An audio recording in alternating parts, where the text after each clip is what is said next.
Muraho neza nshuti zanjye nkunda, nishimiye kujya kubana namwe kuri iyi channel y'ukuri kutavugwa. Niba ukunda ibiganiro byacu kanda like, subscribe ndetse ukunzogera. Niba byiza ukande na share.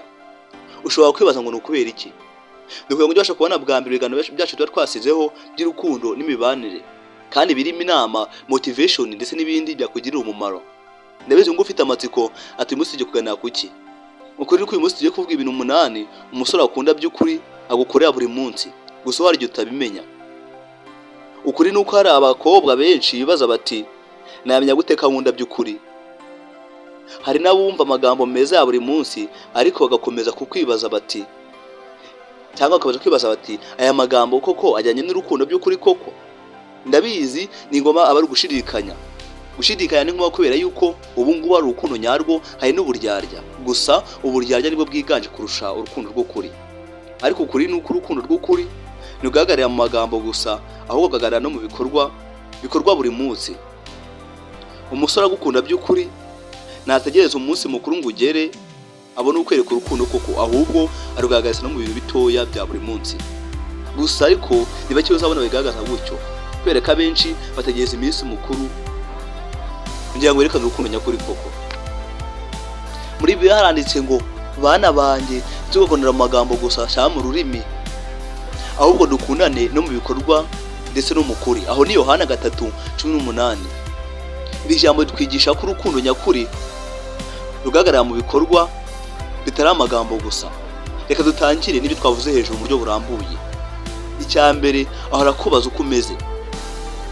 Nubwo yaba ahuze n'akazi cyangwa se amasomo, ashaka umwanya ko yakwandikira cyangwa se akaguhamagara akakubaza utumeze ute, cyangwa se akakubaza uko umeze. Ndabizi ngo arayise uvuga ati ni ibisanzwe, ariko ni ibisanzwe kuri we, ariko ku bandi si ibisanzwe. Ibisobanuye ko cyangwa ibingibi ntibishobora gusa n'ibisanzwe, ariko ikindi bishobora gusa n'ibisanzwe ariko bifite ubusobanuro bukomeye cyane kurenza uko wabitekereza. Rukuvuga iyo umuntu ahora gushaka cyangwa arashaka kumenya amakuru ya ukuntu umeze, akakubaza uko umeze, ko wiriwe, agaragaza yuko umufite agaciro kurenza uko wabitekereza, kubera ko yishimye nawe urishima, wababara nawe akabara kurenza uko wabitekereza. Gusa muri iki gihe n'ubabara umuntu azishima, niwishima azababara, kubera ko muri iki gihe nta muntu wifuza undi neza habe namba. Naho icya kabiri nuko azakubaha imbere y'abandi.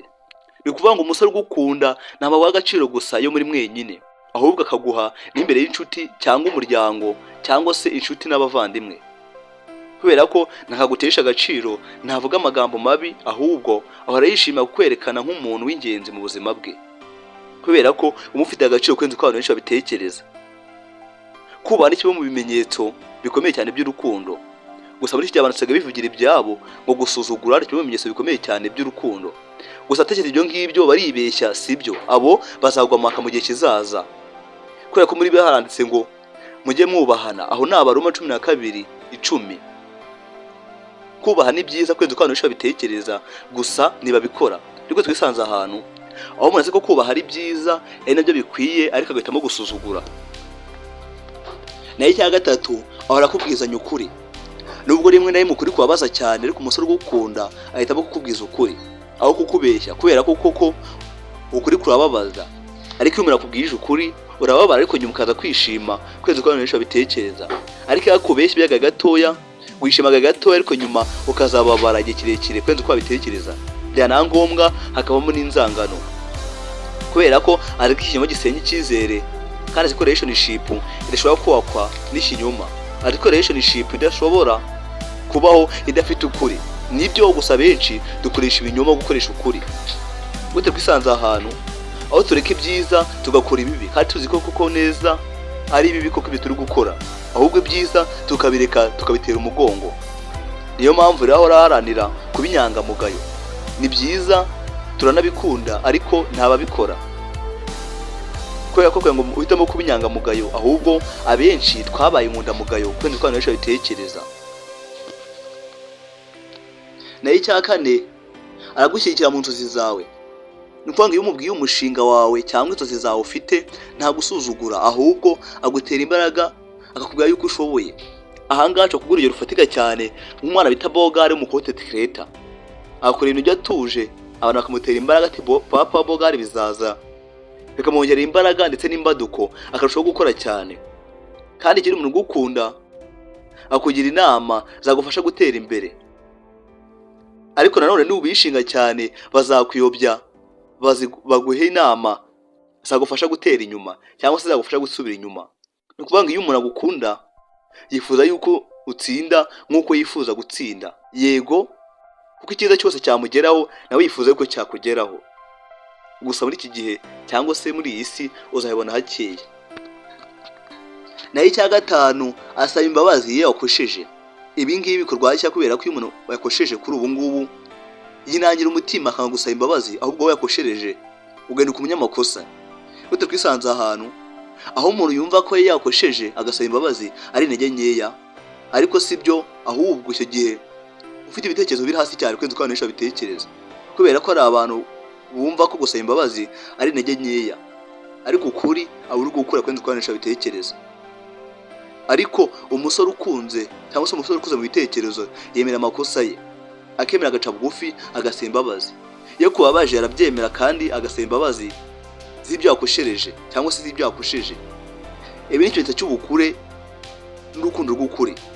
Gusa muri iki gihe uzabibona hakeya, kubera ko iyo umuntu yakosheje icyo gihe ngo aba ari mukuri, ahubwo yakoshereje uri umunyamakosa. Icya gatandatu, arinda umutima wawe.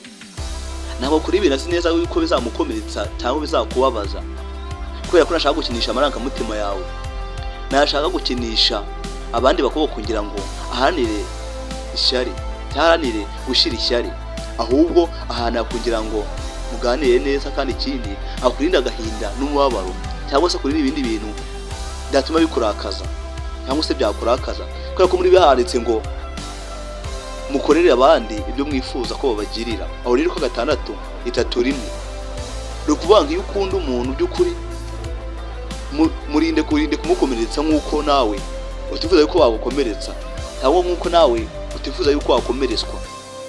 Gusa muri iki gihe biragoranye cyane yuko azabyimwifuriza, kubera ko yifuza yuko yakira wowe ugakena, cyangwa se yakena nawe ugakena mukamera kimwe.